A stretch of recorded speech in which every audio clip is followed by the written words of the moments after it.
Tuesday morning Breakfast Club. Happy to see all of you here and some new faces. Before I turn the meeting over to the Commissioner, I want to mention Mayor Jimenez may be the guest next week. His staff is having a hard time confirming this. It's gone on for a week. But I told him I needed to know by today, so hopefully we will know and we will have him. Otherwise, we'll probably take one of the judges that have been here and ask them to come back as a guest speaker.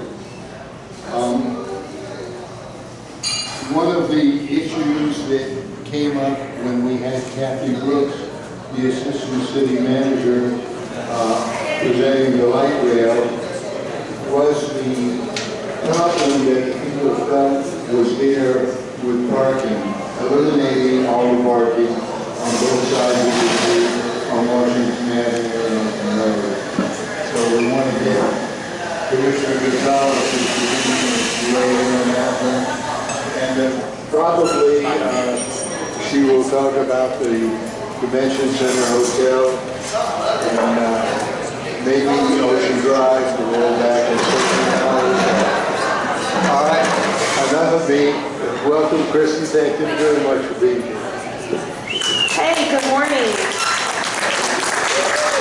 I look around and I see my friends, and it's so nice to see all of your faces. And thanks for coming out a steamy August morning to see me. I thought I'd start out with a few non-controversial items. The controversial ones are stacking up. Zika, first of all, a lot of you have sent me pictures of standing water. I've gotten more portraits of puddles in the past couple of weeks. But I will tell you, continue to send them, because when you do, I send them to Public Works, and we try to get that water sucked up. But just so that you know and you don't panic, it takes like 7 to 10 days for the eggs to hatch. So if you have some standing water for, if it doesn't recede after a week, then we're gonna have a serious problem, 6 to 7 days. So I had lunch yesterday with the people at Jackson. They had one case of one woman who was pregnant with Zika, who gave birth to a baby with microencephaly. By the time she got here, it was too late. She was too advanced in her pregnancy. But they have yet to find one mosquito that is Zika positive. So that's great. And they have drenched that corridor in Wynwood. So I hope we'd all keep going to Wynwood. I got a mosquito bite yesterday, and I couldn't help but wondering, is it a Zika? Yeah. Am I going to get Zika? So it's on all of our minds. One other thing I'd like to talk to you about, because I don't want to just be a negative Nelly, is I brought a program to the city of Miami Beach that I think will help a lot of the homeowners. It's called the Property Assessed Clean Energy Program, called PACE. So if you own a property and you want to make any kind of improvement that is clean energy efficient, replacing air conditioning units, roofs, windows, you can now do that and pay it once a year on your property taxes, and the loan transfers with the property, and the rates are similar to market rates, probably 6 to 7%. But this is a great tool. It's for residential and commercial. It offers an easy way for you to get financing on your home. So if you have any questions about that, you can come and contact me. One of the largest programs that we're working with in this corridor is called the Y Green program. And at the same time that I'm working with them, I'm working to find a technology to allow us, if we need to in the future, to raise our homes using this tube and hub metal technology, and hopefully, eventually, you'll be able to finance that technology, raise your home fairly cheaply, and finance it through this PACE if we do need to raise our homes in the future, especially our historic homes. Danielle, got you covered.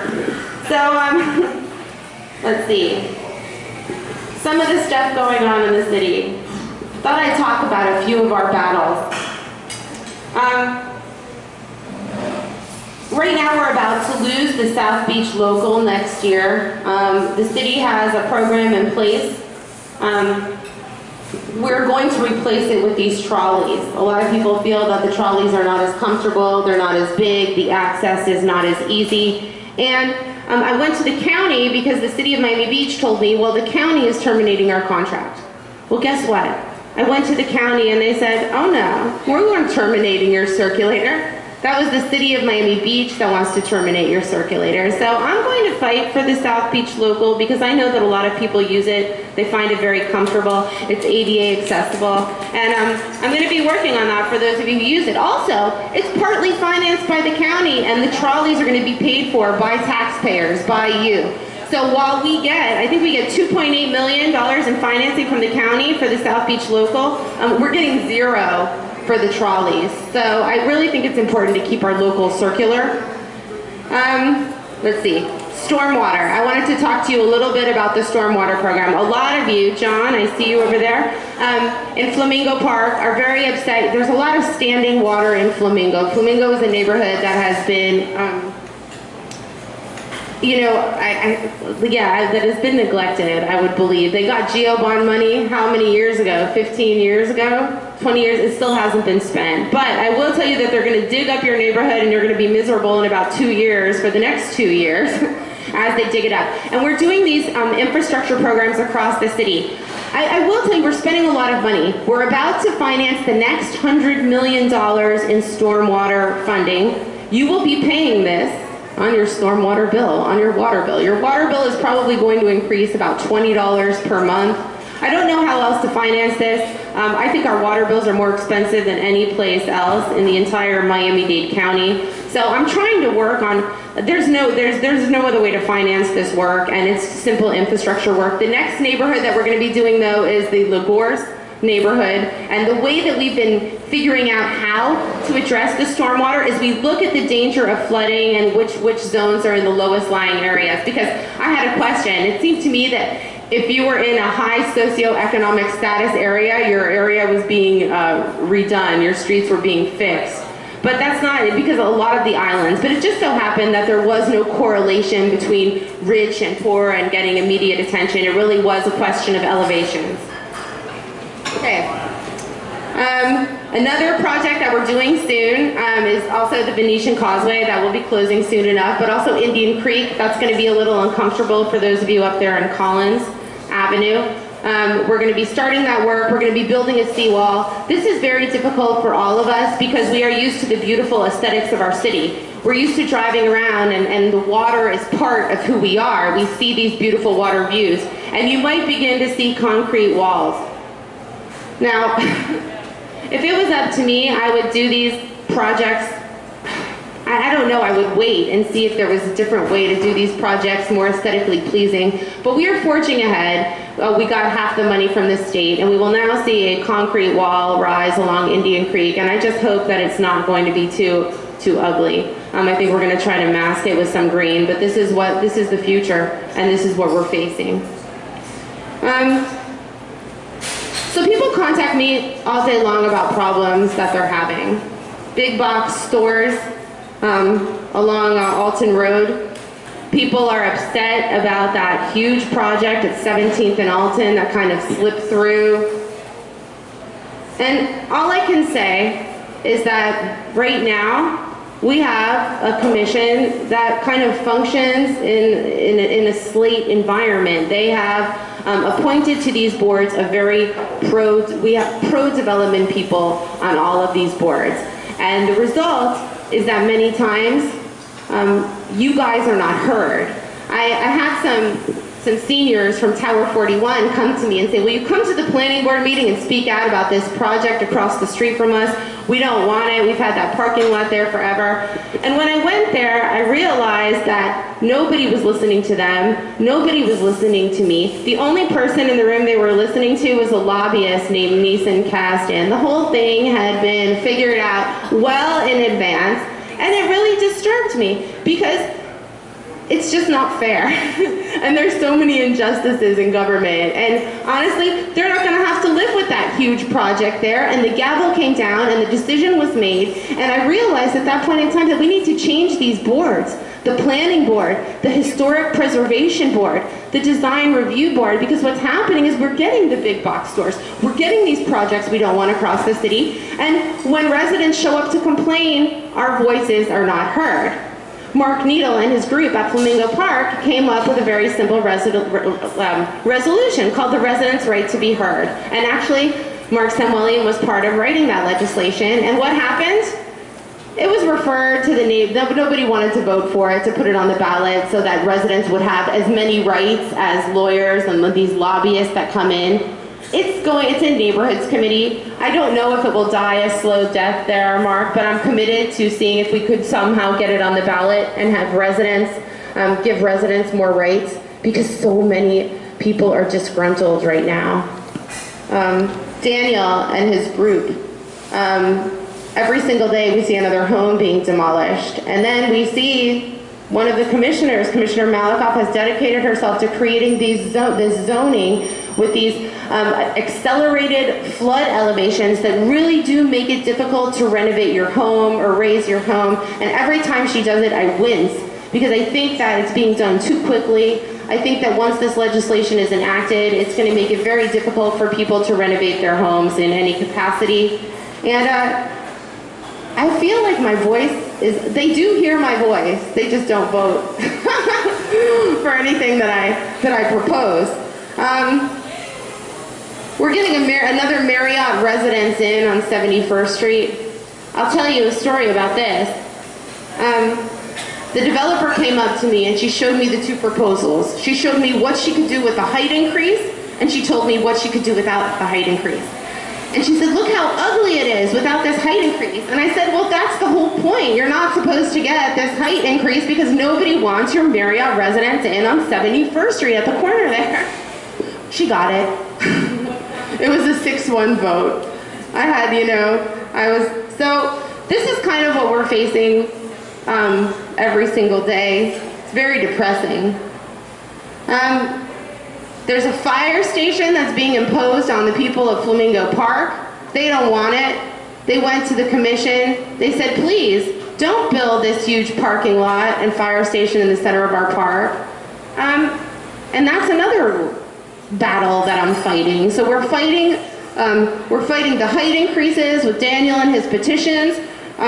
We are fighting the fire station in Flamingo Park. I'm trying to fight short-term rentals. We're about to pass short-term rentals, legalize them all up and down Harding Avenue. Just so that you know, the young boy, and everybody keeps telling me families don't live in that area. You know the young boy that was killed on a bicycle? Guess where his family lived when I looked at the address? 78th and Harding. So families do live in that area. Families are impacted by the legislation that we're going to pass. And we can't just kowtow to these developers. It really isn't in the best interest of the residents. So this is our current political climate on Miami Beach. We fought Ocean Terrace though, and we won that FAR increase. We fought the convention center oversized hotel, and we fought that battle. But now there's a new battle coming up with this train, and there is no check in place for us to vote on it. And we might have this train, this loop being built around South Beach, and there's no way to stop it. All of the votes have been 1-6. I've watched a bidding process, which I know is crooked, because I saw that the mayor and the city manager, they traveled to France, to this one town, about 1.5 years ago. I saw them posted on Facebook, this technology. And that's exactly the bidder that we're getting. It was just handpicked. Nobody else was allowed to bid. It was the first time that I agreed with some lobbyist like a David Custon.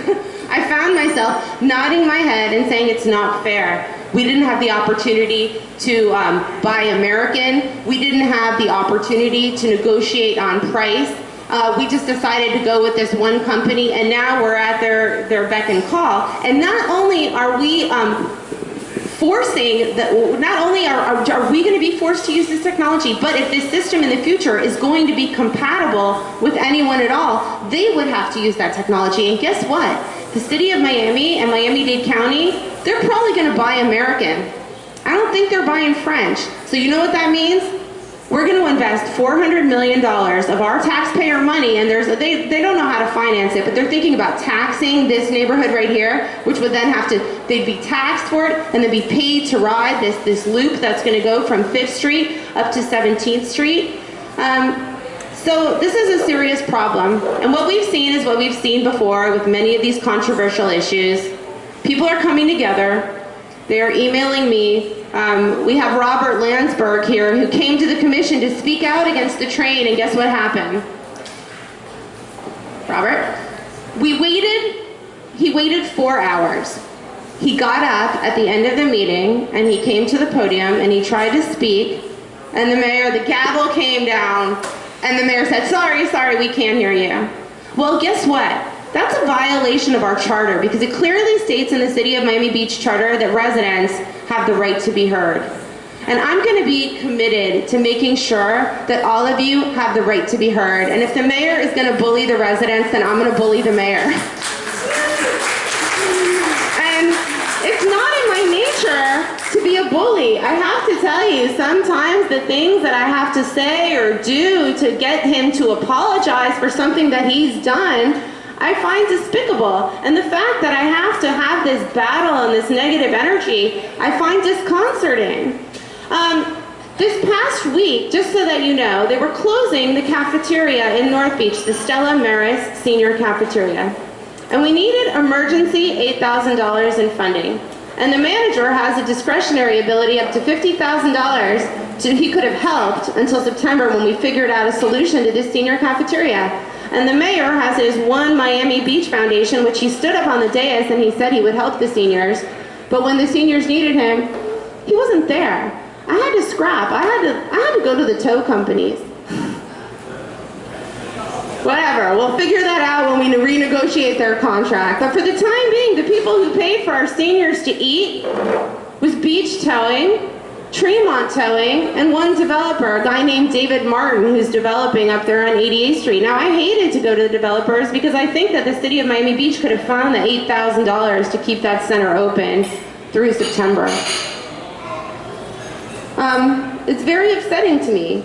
So the question is, what are we going to do about this? We have elections this upcoming year. I need all of you. Oh wait, before I go into my what are we going to do about this, let's address Ocean Drive because Mitch Novick is sitting over there and I know he wants to talk about Ocean Drive. It's riddled with crime, especially on Mitch's street, 9th Street. Mitch films all the time. He probably has more qualitative data on the crime on 9th Street than anyone else. You might get a world record if we look at the minutes of crime footage in Miami Beach on a given street. But what really I find bothersome about this is that we can't control one street. We can't even control 9th Street where we know that Mitch is filming. The other day there was like a rumble on 9th Street. It was like out of West Side Story.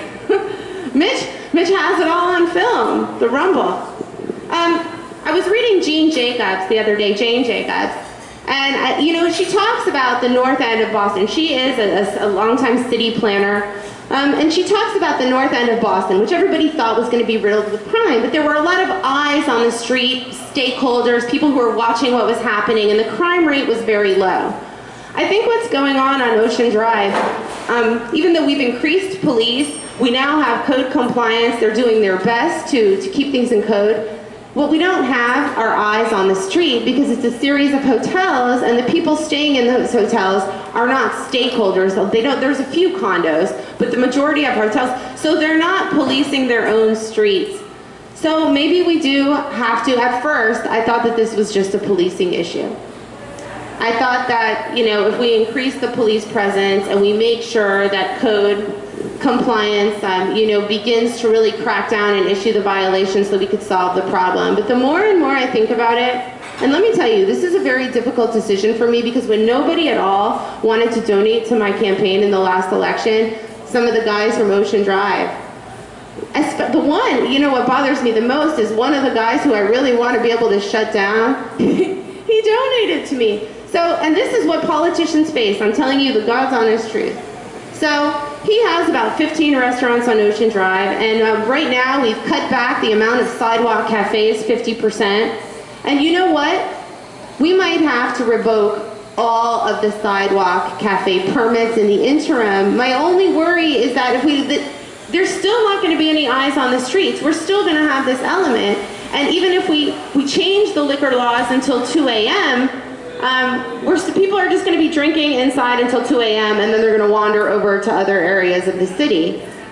So this is probably, I would say, one of our biggest problems, because the city is getting, in Zika, and then every single day I get these horrible reports of crime. It's not just happening on Ocean Drive, it kind of spills off on Ocean Drive into other dark areas. I will tell you, we're adding lighting to Ocean Drive. We cut down already. We eliminated half of the sidewalk seats. We're going to be extending the sidewalk. We have created an Ocean Drive task force, like on the beach itself, a beach walk task force that's going to be policing from 23rd to 5th Street. Before, what we had these security guards that were there, and they were unarmed, and basically I would say they're useless. I walk up and down Ocean Drive. People are committing crimes all around them. I don't think they're doing a very good job.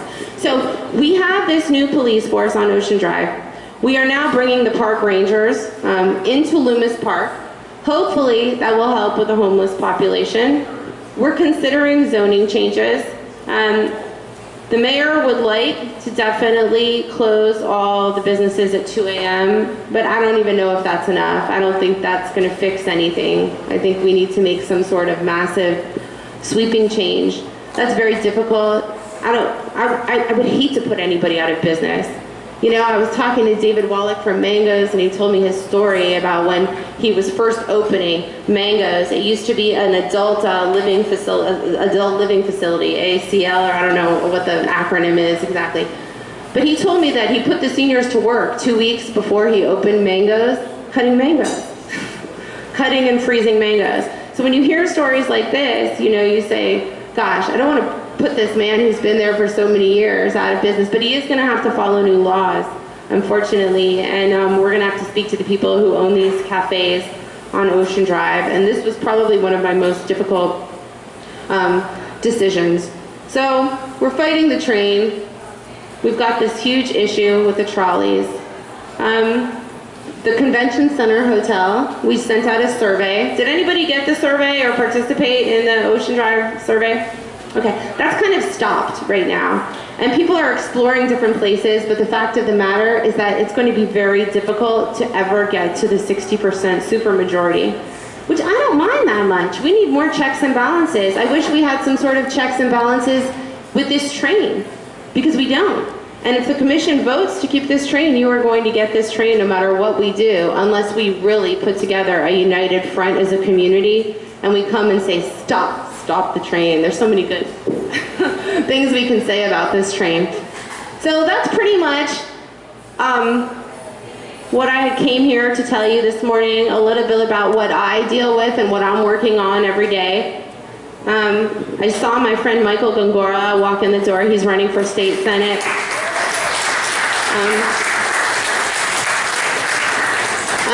As you know, the League of Women Voters sued the state of Florida, and all of our districts were redrawn. So we're looking at very different state and even federal districts that now favor Democrats. But I will tell you that these districts are very diverse. So Michael's running in a race that is 66% African American and Haitian in this primary election. He has a huge battle ahead of him. I wish you luck, Michael. It's early voting right now, and I know how hard it is to campaign, and everybody knows I support him because I plastered it everywhere. So that's pretty much all, what I came here to say. I would love to try to answer your questions. I'm sure that you have an abundant amount of them. So thank you. Thank you. Thank you, Kristen. You are our folk hero. Now let's just open it up to questions. Sure. Questions, yes. Oh. I remember when you were running for office, you used to come and give me a hand. Most politicians running for office are very friendly. I think that you ignored me today, but I'm a good looking man, don't forget that. Hold on.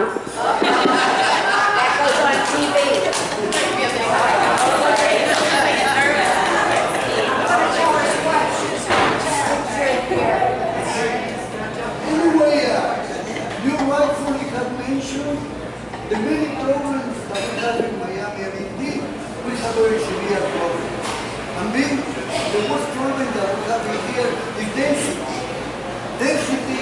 in buildings, in cars, in people. We must not forget that this is a little Barry Island. And if we put more buildings, this is what the action is, you know. And you want to face all this problem, but I don't know if there is a solution. Because as long as you have money, you can tear down the building as well. Another big problem. This is one of the big problems. Well, the good thing that we have in place is we do have that all of these increases in Florida area ratio. We can't really add density, but where the problem lies is where there is little density, and then we increase it by building a bigger area in areas where more zoning is allowed. But honestly, we're building. I think a lot of the problems that are going on right now in projects aren't residential. I think they're commercial and across the city.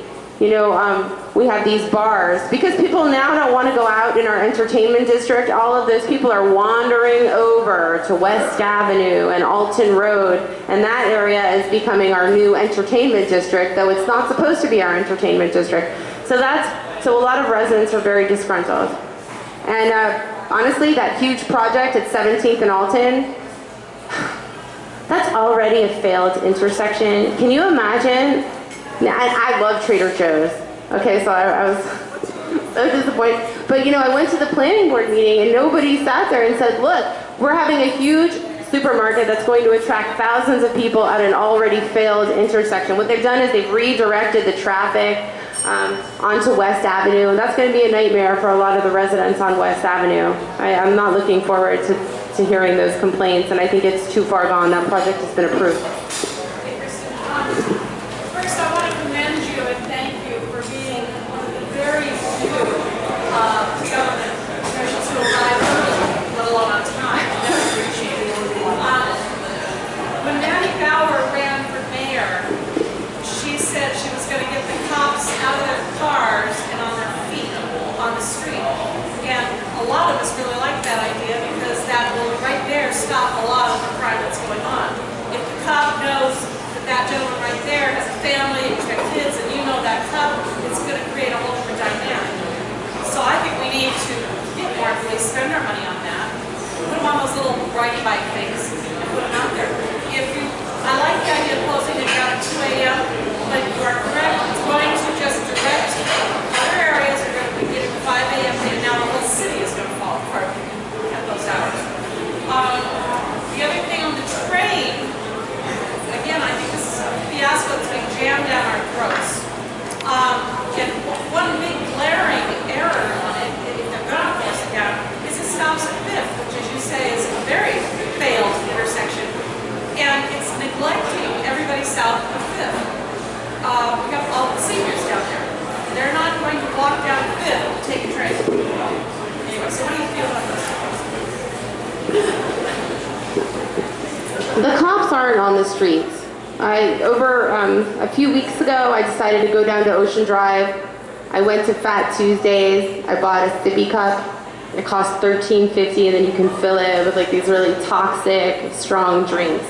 So I bought my sippy cup, and then I walked up and down Ocean Drive. I walked up and down 9th Street and again for about an hour. And I didn't see a single police officer. Nobody said anything to me. And what I figured out is that we're not enforcing our code, which is open containers. So we could give a lot of violations. They actually went back afterward and they violated Fat Tuesdays based on me being an agent of the city. But that's not enough. Fat Tuesdays should have had violations every single time somebody walked out with that sippy cup. And then we would shut down all those people that are walking around and they're not eating at the restaurants. That's what we have a problem with, the loitering. And it's this sippy cup culture. So I think if I were running the police department or code, I would have people right outside of Fat Tuesdays and give them so many violations and shut that place down. There's nothing good coming out of what's going on in Fat Tuesdays. And I'll come to you. Hi. Thank you for coming, and thank you for your courageous stance on this train. There are two things that I think are the worst ideas that we have going on right now in Miami Beach. One is 5 a.m. liquor and allowing that to be in certain areas of the cities, but to change it on Ocean Drive. I think it should be 2 a.m. everywhere. And I really don't think Mango's is going to go out of business if they can't sell liquor from 2 to 5 a.m. But just shutting it down then, you're completely right. They'll come over to my neighborhood in Palmview and hang out on Lincoln Road Mall. That doesn't make any sense whatsoever. The train is like the most bizarre thing I can think of. We have so much, first of all, any healthy person can walk from side to side in this island in 20 minutes. So I don't think we need to spend $400 million on a train that loops around South Beach, which is a fragile barrier island. Something doesn't make sense here. And I'm so glad that you're taking a stance, and I wish we had other members of the commission who would have shown up today to pass that message along. Thank you. Well, we can do something. You can put pressure on all of your commissioners. This next year, it's an election year. Commissioner Malakoff, Commissioner Greco, Steinberg, they're all up for re-election, including the mayor. You can put pressure on them and say, you know what, we would like a study to see what a bus rapid transit would look like. Take one lane and just dedicate it to a fancy new bus. We could do that at 10% of the cost across the city and make a huge difference without spending so much capital on infrastructure. Because let me tell you, a fixed track on a barrier island, right, with hurricanes, it just doesn't make sense. They call that Flagler's Folly, and I'm calling it now Phil's Folly, or Phillette's Folly. So we really need to, work on this. I see Harry next, and then Mitch. You can speak on Ocean Drive. Well, first of all, I want to compliment you. You know, your students love you, and so do we. The thing that I have noticed after working for a system that does basically the thing of code is that the city code compliances, wherever municipalities, they tend to work for revenue rather than for the public good. When they cite somebody, they want to get revenue. That seems to be the driving force rather than doing good for the community. I'd like your comment on that. The head of code compliance, his name is Fernando Cardano. And my only personal experience with him has been that when somebody sends me a message about a violation, he's responded. And when I went out on Ocean Drive and I held my sippy cup up and I kind of criticized his department, he responded in kind, and he has been out there and he's trying to do his best. I think he's understaffed. We just have too many people on that street. In terms of across the city, I really don't think there's any big nefarious plan. I will tell you that recently, a couple of our code compliance officers have left the city of Miami Beach because they were somehow tangled up with what happened a few years ago when we had the big code compliance scandal where there were a few crooked people. So those people have now left the city after certain documents were released recently. We're still cleaning it up. You know, there was a lot of corruption. There was corruption in the police department, there was corruption in code compliance, and that takes time to weed through it. What I can tell you though, and based on my personal experience, is that the guys from code, I think, at least for me, they've been doing the best job that they can. So, I don't think...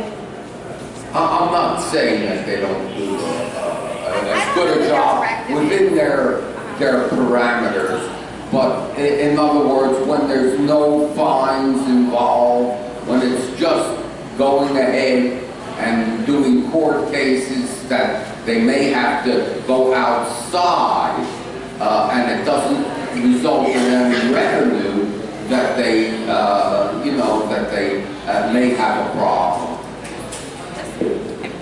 If you've seen the size of our code, I don't even know how big it is. It's massive. How could anybody enforce every single inane rule that we have, that we've ever put into our code? Our code we probably need to go through our code and make it a lot more explicit, which things are more important to us than others to enforce.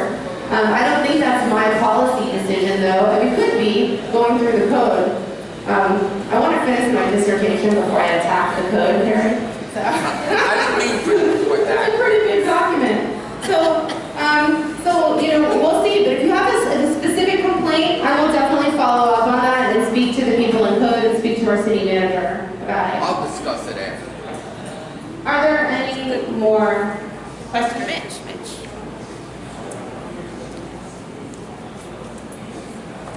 Thank you, Commissioner Rosen Gonzalez. And thank you for mentioning the impending stormwater rate increase. For the past 2 years, 2015, we had about a 24% whopping increase in the water portion of our water bills, followed this year by the same increase. At the upcoming budgetary hearings, I hope there's a contingent opposing another whopping over-the-top water rate increase. And again, I'm referring to the water portion of the utility bills that many of us receive. In terms of parking, I was hit this past April with a 400% increase in construction parking rate fees.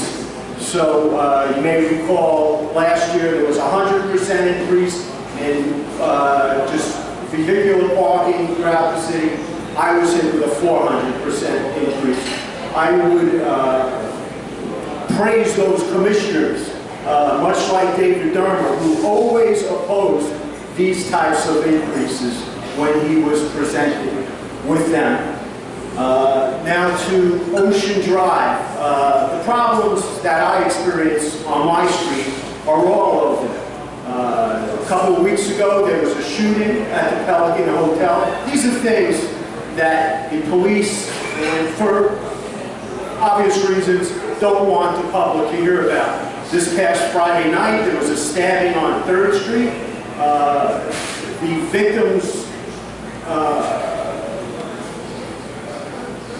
The victims, the other victim got choked into unconsciousness. The problem with crime is like a cancer. It's spreading. It's not just on my street. It's all over. It's spreading into South Point, spreading into the Fane district. I attribute it all to the problems which were created in the mixed-use entertainment district. Entertainment in and of itself is an incompatible use when abutting residential and hotel use. Back in the early 90s, when businesses like Mango's and the Clevelander were getting started, this is where the problem began. And again, it's not a matter of hiring police.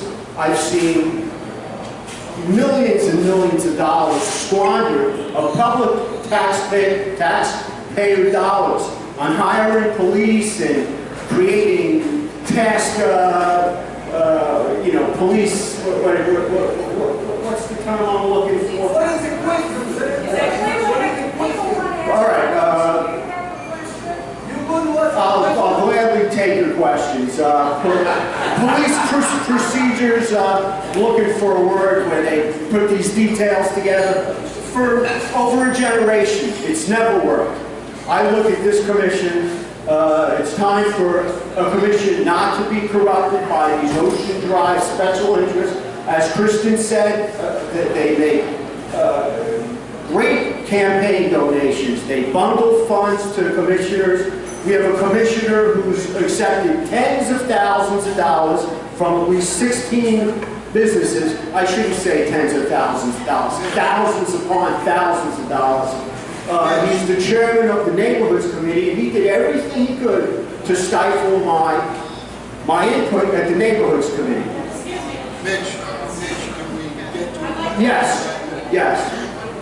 This commissioner needs to recuse himself. It's not an appearance of conflict, it's a corruptive conflict in moving forward. As far as the sidewalk widening Kristen referenced, this has been done twice in the past at a cost of millions and millions of dollars of taxpayer dollars.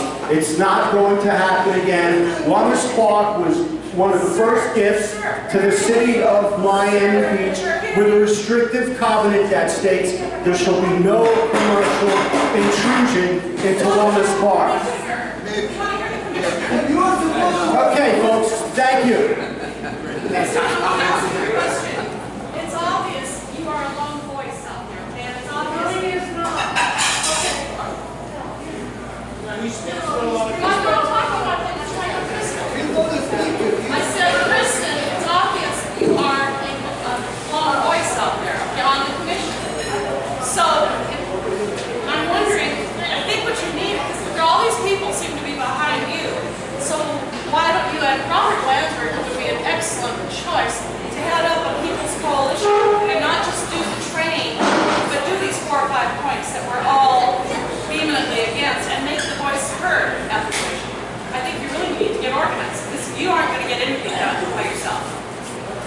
That's true. That takes a lot of time, a lot of effort. We would need to build a coalition of residents. And there are certain things that we do need to speak out against. There's a bunch of things. And I have been in contact with Robert, and we are trying, you know, he's got a movement, and he's creating right now the sense of urgency. And I think that his movement is going to grow into something. I think that there's funding from people across the city to help stop this train. And I think that what you're going to see moving forward is listen, Sabrina Park, there was Sabrina Cohen's building at Allison Park. There was no real, that was just a commission vote. But that community got together and they rose up and they spoke to the commissioners, and when they saw how many numbers there were, the commissioners voted this way. So I think that we also need to do this with the train. And I think we need to start now. And it's an election year, so there's no time better than the present. And if you want to help or donate money, Robert has a Facebook page already called Stop the Train. He is heading this up to fight Stop the Train Miami Beach. You know, and listen, we are going to need some sort of mass transit moving forward. But I do think that on our barrier island, we need to consider what is compatible with being on an island. And a fixed rail is really not compatible. You know, I've never ever seen a resort town with a train running through it. Have you? No. We should have a train coming over, and then everybody will get on these bus rapid transits, and we'll just take out one lane. It'll be a lot less impact. We have not even done the studies. Nobody cares. Nobody listens. I feel like I'm a crazy person sometimes, but we really do need to explore these other ideas. Stanley.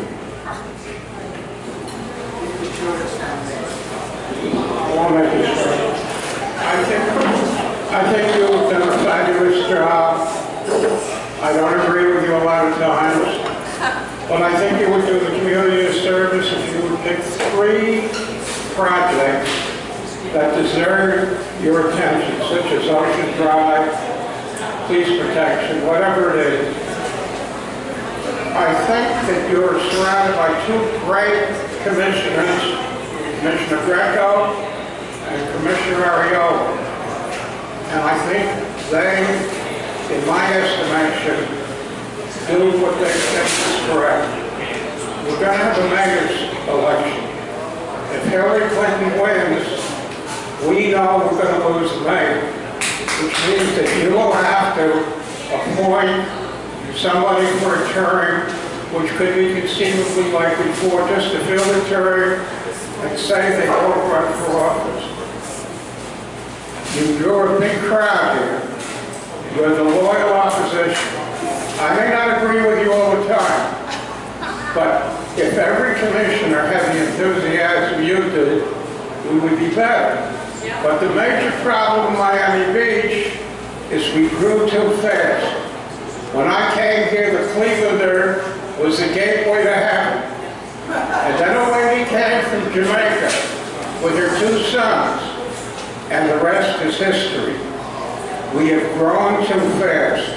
We have activists like Mitch who are respected. You never see him really lose his cool. David, let me talk. I think it's important. We have people like Michael Greco who ran for office and lost and came back. We have another person here, Mark, who ran for office and came back. We have all the people, the leaders of this community here today. David, I respect you. I never agree with you, but I respect you. So that's why I said, I think you should pick 3 issues and go with them. And as I said, you have 2 male counterparts who are impeccable. David, Thank you, Stanley. I thought that in meeting, the purpose of the meeting was to have a speaker ask the questions. Now, if one of us be the speaker, That is- come and ask you to be the speaker. That is the purpose. Please don't take our time, okay? Don't waste our time and don't waste the time of the speaker. Be more Okay. respectful and Elise, I thought you had a question. Julia here has a question. Thank you. My name is Julia Davila. Probably none of you know me very well, but I live in this city for 47 years, and I have over here my property, I work over here. We need to fight for this city because it's our city. Everything that we hear today over here concerns to all of the person who lives over here. I am fighting for this city because it's my city. I live over here, and I have my property over here, and I work over here in the past. This is the reason because we have to fight. And do you want to hear the truth for a poor person that lives over here? I am not rich. The mayor of this city believes that he's the owner of the city. And it's not true. It's the administrator that we put over there to administrate our interests.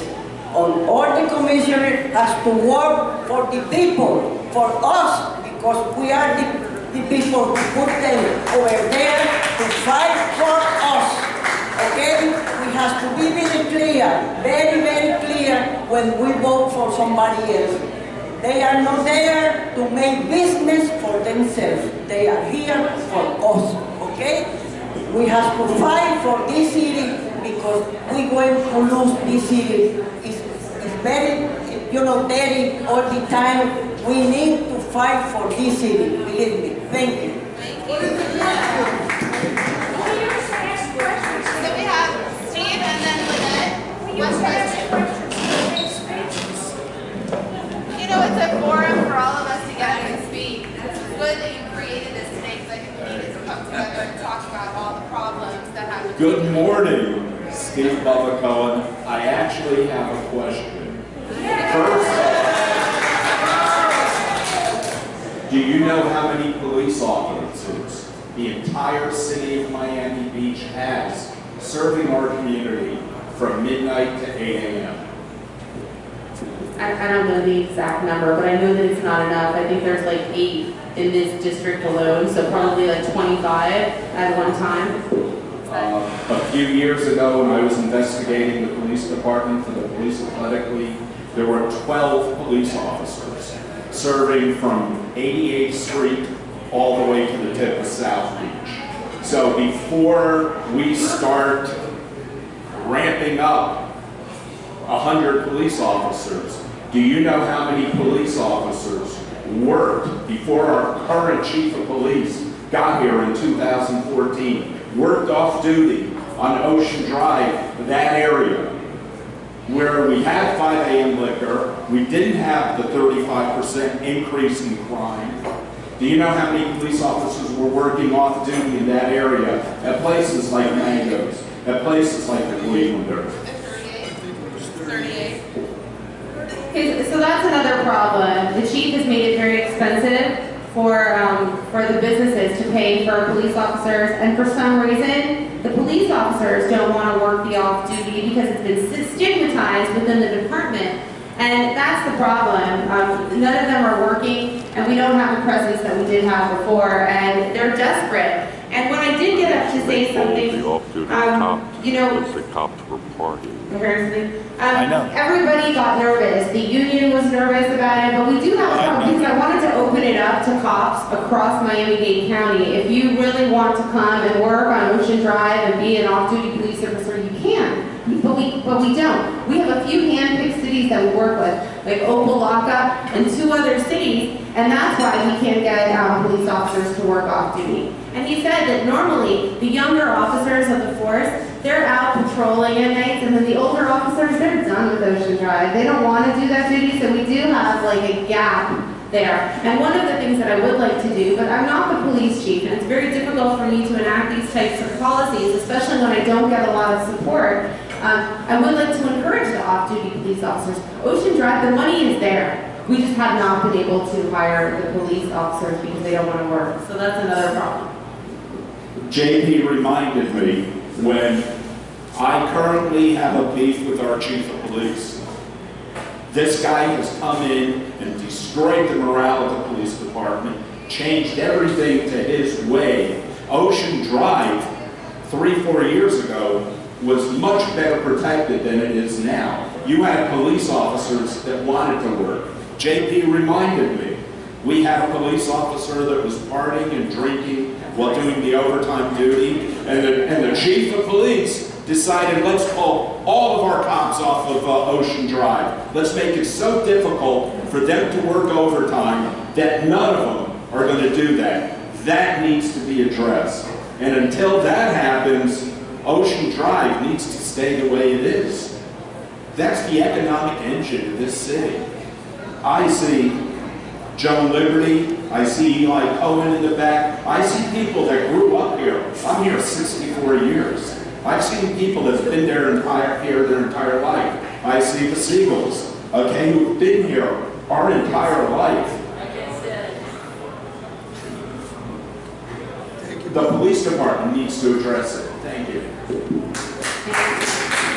Lynette, you have a question you want to come up? Okay.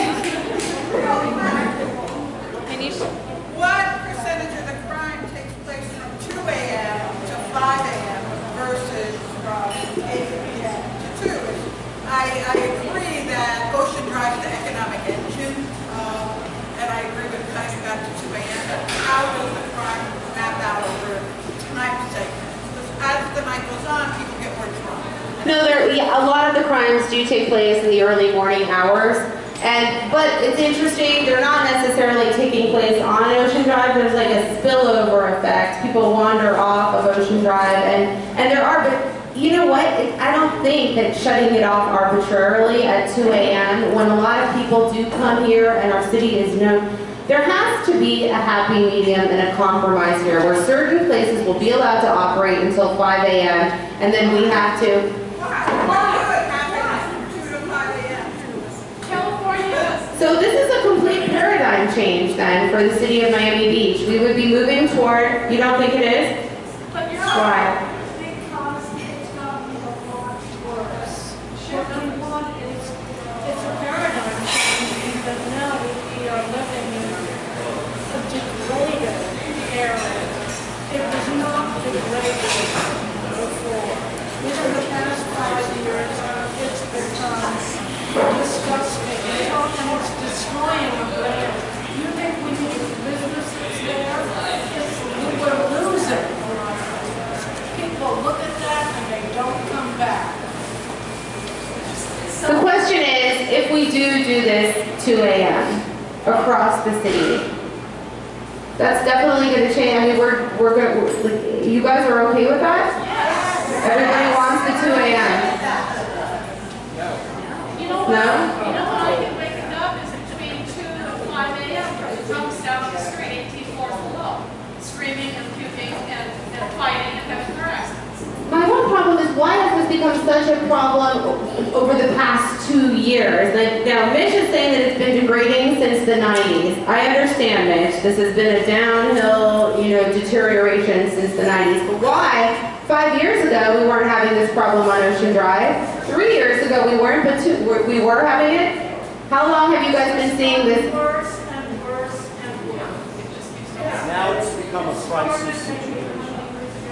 I have no problem going for 2 a.m. across the city if that's what you guys want. Then I have no problem doing this and proposing this. Cities have 5 a.m. If you want to become Bourbon Street and New Orleans or Oakland Parish, people are puking their guts out and you can't even walk down. It's interesting, no, Nancy Lehman sent me an article about Montauk on Long Island. It was a party city. It was akin to New Orleans. They had a circus type environment similar to what we have going on Ocean Drive, and they completely shut it down.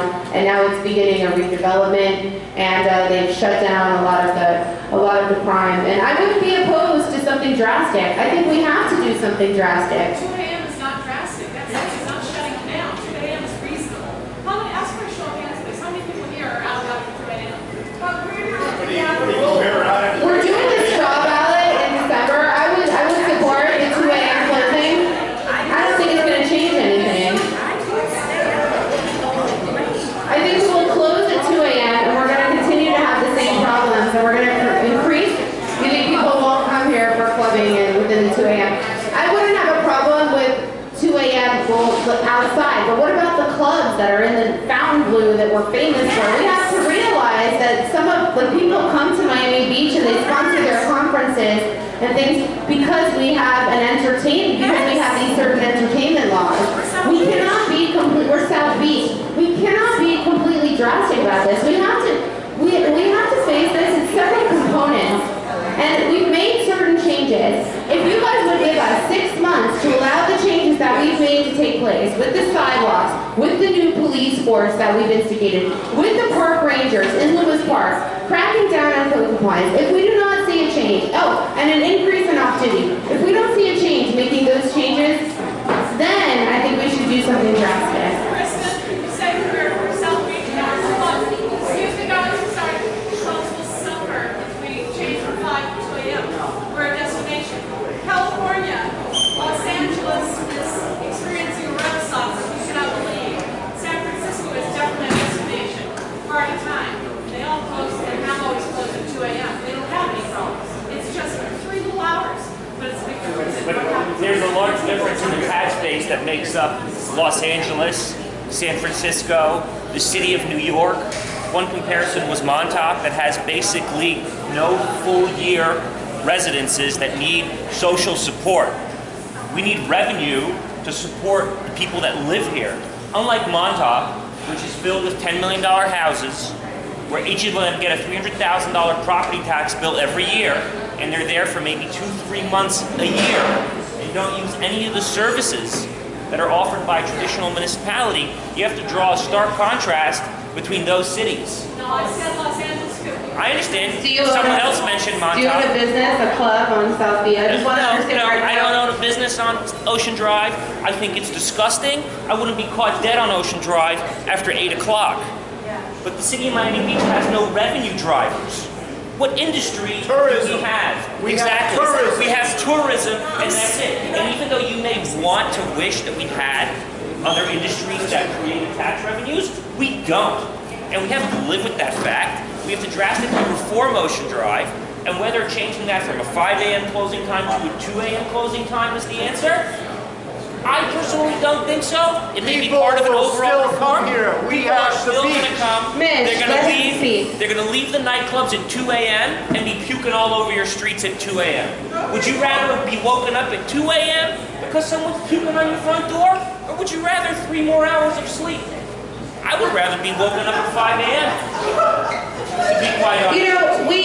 Listen, we convened an Ocean Drive task force, but the task force came up with recommendations, and we haven't even followed those recommendations. And we spent, I would say, at least $1 million on this Ocean Drive everything that the city's done. We are making changes. I'm repeating again, we're changing the lighting. We have decreased the amount of seats on the sidewalk cafe. We have created 5 new police officers, $500,000 just to patrol the beach walk. The park rangers from Lewis Park are coming into Lewis Park. I ask you that we can't approach this too radically, because I do agree. Every other city has 2 a.m. Radical. You got a bunch of Trump people. We're not liking it. Well, we've been defined, though. What we have been defined. I live in South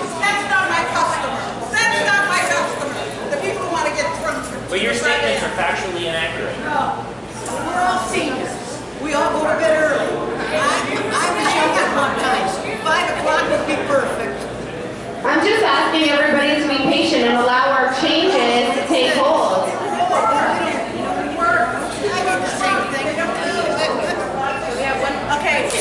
One more question here, and then we're probably gonna. Yes. It's just kind of a statement. I've worked on Ocean Drive for 26 years. So I've seen the city go through a lot of changes, and I'm sorry, but there's a lot of revenue opportunity, not just drinking. There is. My hotels. What industry do we have here besides tourism? I have a hotel on 17th and Collins. I have a hotel on Ocean Drive. We bought and sold my company throughout the years.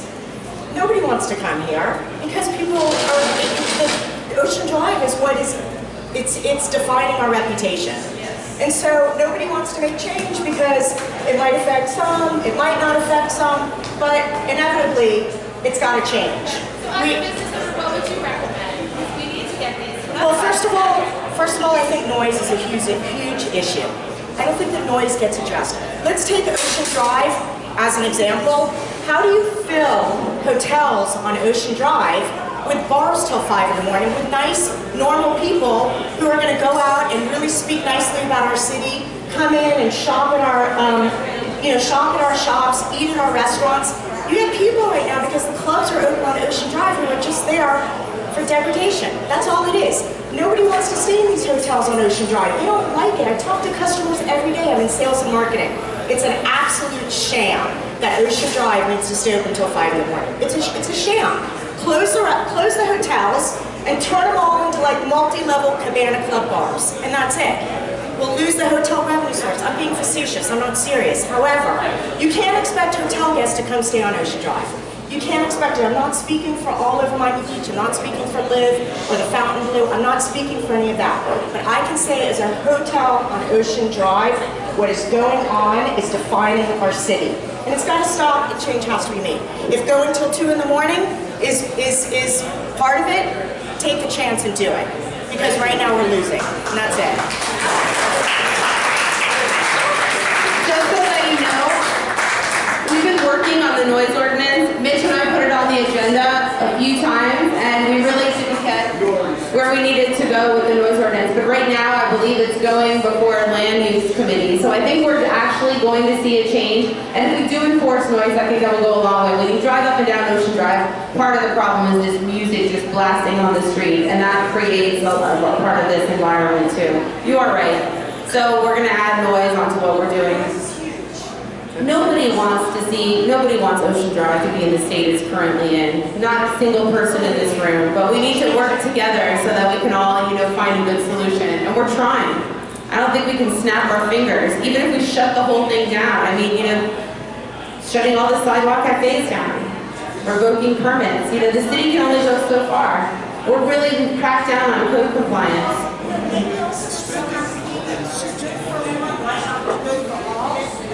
Well, then there might have to be conditional use permits, for the nightlife, or we have to charge a certain amount. If you would like to continue to go to 5 a.m. and maybe figure out where those places could be. So that's interesting on a case-by-case basis. It's just very hard to legislate like that and not make it, good for everyone involved. So. All right, Stanley, we're going to end up, okay. We have Robert Lansburgh. He is the head of the Stop the Train Miami Beach movement, and he'd like to say a few words. Thank you, everyone. Just so you know, I was born here. My father was born here. Some of you might know my grandfather, Morris. He owned the Eden Rock and the San Souci either side. And I'm a private citizen. I've learned more about politics in the last 3 weeks than I have in the last 30 years. That's what I tell everybody. All I do now is go around and talk about the train. My wife is yelling at me because I keep talking about the train. A half-mile by 1 mile loop around South Beach that will cost $500 million to build and $20 million a year to operate. A 5-year construction project that will allow people from Miami for as little as $1 to come over to Miami Beach and visit, if they choose to ride the train. My main concern is the loop here on South Beach. I don't think it's necessary. I think it will re-landscape all of our major roads. All these beautiful palm trees will be removed. And the mayor is trying to do something no one else has been able to do, to get people out of their cars. We still need room for cars, bikers, and pedestrians. This train will take over 2 lanes of our existing roadways. It is a half a mile by 1 mile loop to nowhere. It is not subject to a public vote. We are relying on a 12-year-old study as our main source of underwriting. I ask you people, when you go for a mortgage today, does the bank ask you for a tax return from 12 years ago? No. It's being fast-tracked, no public vote, a $500 million project. I've never heard of anything like it. We deserve to be able to vote on this at the very least. I thank you all for your time.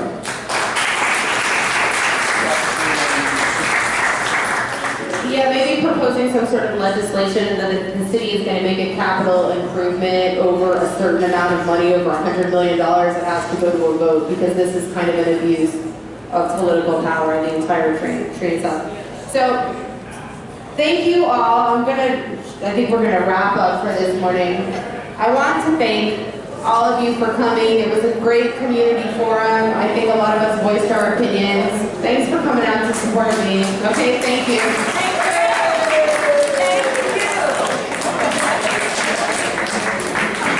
Mr. JP, how's the meeting?